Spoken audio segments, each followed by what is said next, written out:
How did Jayaprakash Associates, the builder of the Yamuna Expressway, go bankrupt? And where did the Gaur family go wrong? Just imagine. A company that once transformed the identity of North India, a name that instantly brought to mind grand townships, towering cement plants, massive power projects, and above all, the engineering marvel of the Yamuna Expressway. Today, that very company is drowning in more than 55,000 crore of debt. A company once hailed as the King of India has collapsed under its own weight and has been sold off. This isn't just the downfall of a business, it is the story of a family's ambition, the collapse of an era, and the shattering of millions of people's hopes. This is the story of Jayaprakash Associates.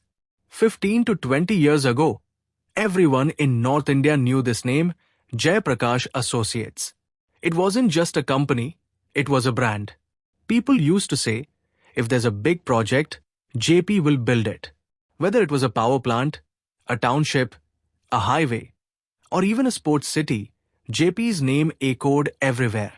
But now, the news has come that this empire has crumbled. On September 5, 2025, it was announced that the Vedant Group had acquired Jayaprakash Associates for 17,000 crore. Adani was also in the bidding race.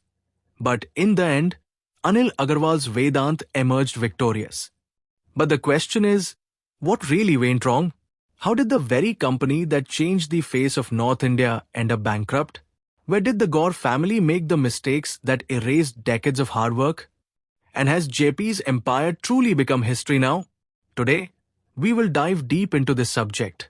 But before that, if you're new to our channel, don't forget to subscribe so you always get the latest updates on our videos first. So, without any delay, let's begin today's discussion. Let me tell you, the story of the Jaypee Group begins with its founder, Jayaprakash Gaur. Born in 1931 in a small village in Bulandashar district of Uttar Pradesh, Gaur's childhood was humble. His education too took place in small towns. But inside him, a big dream was taking shape. In 1948, he enrolled in Thompson College of Engineering, Roorkee, today's IIT Roorkee, and in 1950, he earned a diploma in civil engineering. After completing his engineering, he joined the Uttar Pradesh Irrigation Department. For 7 years, he worked as a government engineer. During this time, he got a close look at large-scale projects. He realized that for India to progress, big infrastructure projects were essential. Dams, canals, power plants. And it was during this time that a dream was born in his mind. Why not be a part of such projects himself? Why not build his own empire? In 1979, he left his government job and with just 10,000 in capital, laid the foundation of Jayaprakash Associates. The beginning was with small contracts, building roads, constructing dams. Slowly, the company started gaining recognition. Jayaprakash Gaur's hard work and foresight paid off. He had understood that if India was to move forward, electricity and infrastructure would be the biggest needs. The 1980s and 1990s were decades of rapid growth for the company. From small contracts, the company expanded into the power sector and cement manufacturing. Then came the 2000s, when India's economy was growing rapidly and the government was involving private companies on a large scale in projects like highways, metros, and townships. This was the period when the Jaypee Group spread everywhere and became a dominant name. Jaypee didn't just build projects, they built dreams. They launched mega projects in real estate like Wishtown. They created a sports city in Noida, complete with an international-level cricket stadium. And they took on the challenge of constructing the world's longest 6-lane expressway over the Yamuna River. The Yamuna Expressway. This was the project Jaypee undertook in 2003. A 165-kilometer highway from Noida to Agra. The cost? 13,000 crore. It was not just a road, but a dream that would transform the face of North India. On August 9, 2012, it was inaugurated by 𝐮𝐸𝐴𝐿. Even today, Millions of people travel from Delhi to Agra using this expressway. This project became the biggest symbol of JP's ambition. But the bigger the ambition, the greater the risks. JP entered multiple sectors at once: cement, power, hospitality, townships. And for all this expansion, they borrowed thousands of crores from banks. At first, everything went smoothly. But then came the 2008 global financial crisis. Demand in real estate collapsed. Homebuyers stopped paying. JP's dream project, Wishtown, turned into a nightmare. More than 30,000 homebuyers had invested their money, but the projects remained incomplete. People were forced into endless court cases. Families saw their life savings trapped. Angry buyers staged protests, blocked roads, and demanded answers. Slowly but surely, JP's credibility began to crumble. After 2011, things worsened further. Power plants began running into losses. Real estate sales came to a halt. Even the cement sector came under pressure. Banks started mounting pressure to recover loans. In 2018, ICICI Bank filed an insolvency petition against Jayaprakash Associates. By 2022, SBI also took action.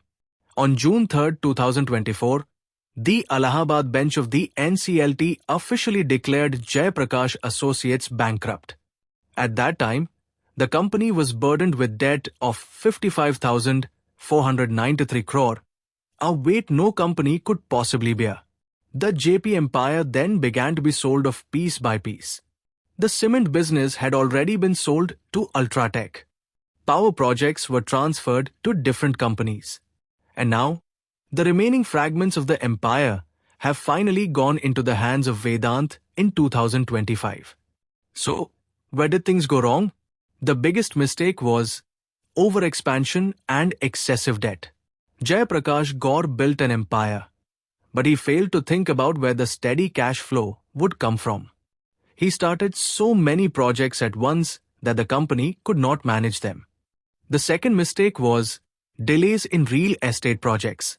The loss of trust among homebuyers is the biggest blow any real estate company can face.